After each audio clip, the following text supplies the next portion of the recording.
Yes. Kakati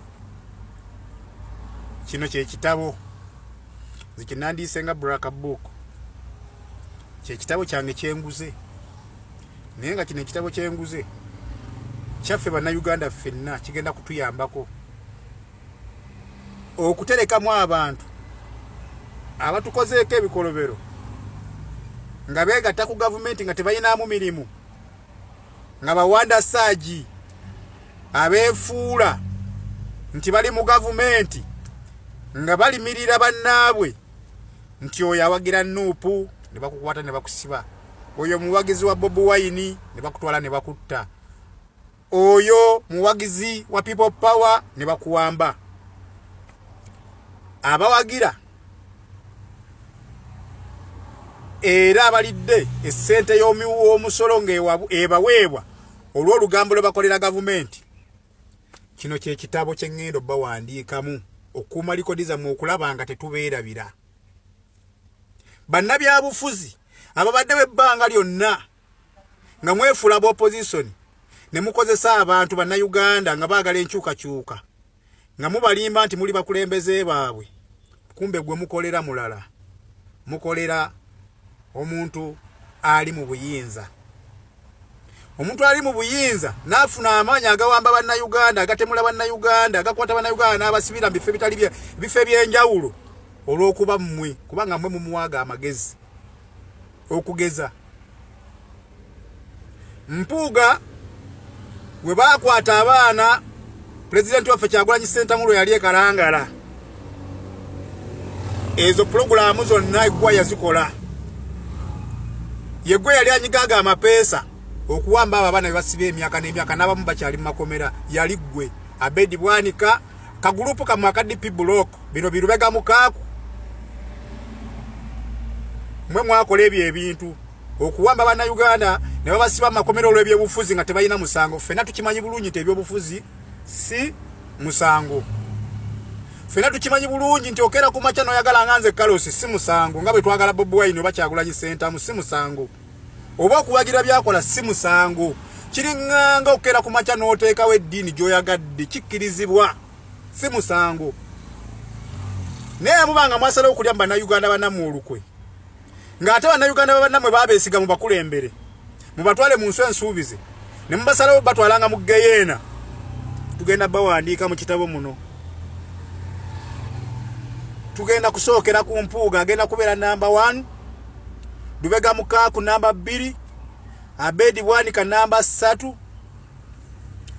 Waliwo na zino enseekeezi bano abeefuula ba advisor ba pulezidenti bano batusibiddeko ddala embeera embi n'okulaba nga sente ze tuwaamu omusolo tezitukolera, ne tutambulira amakubo amafu, abaana baffe ne basomera mu miti, enguudo ngambi, amalwaliro temuli ddagala, bamaama baffe babonabona mu kifo kyogera mu ddwaliro lya gavumenti, ate agera mu kalwaliro ka private, ate sente ze yandinywedde sukaali, ate n'ogenda n'omujjanjaba mu ddwaliro.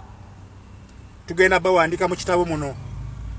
Kagabo oyo w'e Masaka, oyo omukazi Kakando oyo MP w'ekibuga Masaka, mwena tugenda bawandiika mu kitabo muno. Minisita Balamu Barogahare obadde nnyo mu nkwe z'okukkirizisa abasibe emisango gye bataakola, nga naawe okimanyi nti ekyo kimenya mateeka. Kyalabiddwako yesterday. Balamu gwe fulufiga, gwe kikazi gwe kirina omutwe ogulinga engalabi, anti olowooza mbu abantu bakutya, ffe tetukutya. Nze sikutya gwe kikazi gwe.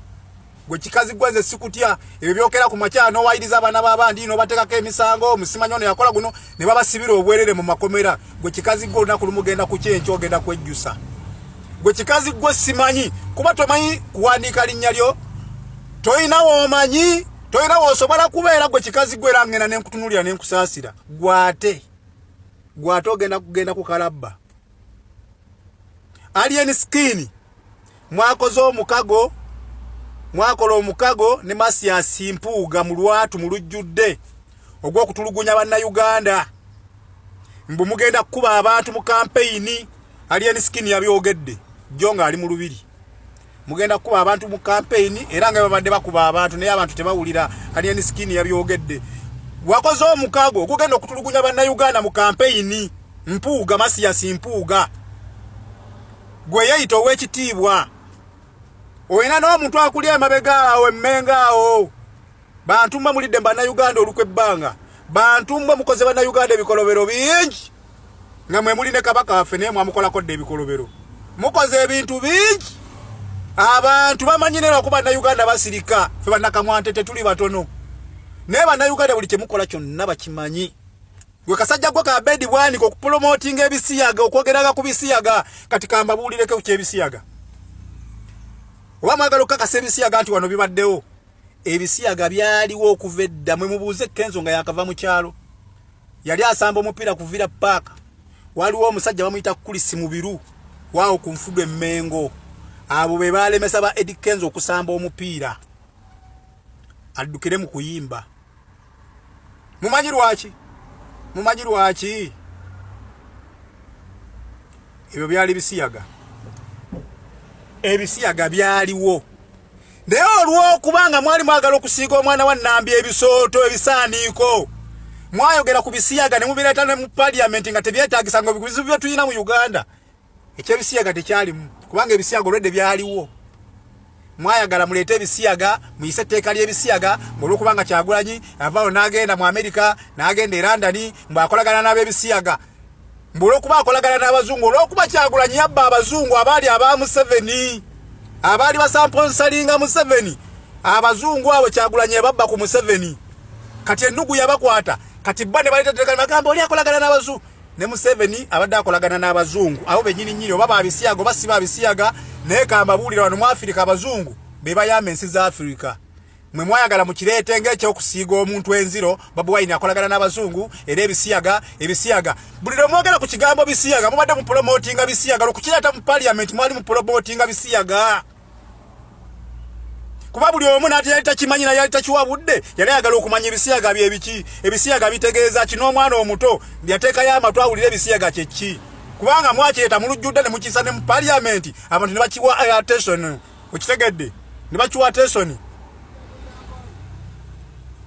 Tewali kye mugenda kukola nga kyakyama tewali kye mugenda kukola nga mukikolera mu kateni tugaana okumanya kubanga ffe tuli ba mulembe guno tetuli ba bulijjo bali abayitako ffe tuli ba leero. Tosobola kukola kintu kyo wali n'enkulengera ng'oyimiridde ng'otunudde eri ekisooka okuzijja mu bwongo kulowooza okola ki. Senga nkusiŋŋaana mu kayembe ng'oyimiriddewo bw'omu okutakatika amannyo ng'osokoola amannyo. Nina okwebuuza lwaki oyimiridde mu kayembe awo osokoola amannyo. Kati yeffe. Kati mwe abayimbi mwe aba Eagles Production bano ab'Emakindi abakola ebiwoteri by'emmere. Busajja mwe namwe mulidde nnyo bannayuganda olukwe abantu babawagira senga tuleeta ebifaananyi nga bwe mwatandika embeera gye mwali bubi nnyo busajja mwe Bumisa Kisemakula bwalula mu biru simanya buno bwa Ronald Mayinja mumanya embeera bwe mwali mufaanana gwe wali wazitika wali bizindaalo gwe ajaluna mu biru wali osala nviiri aw'ekibuye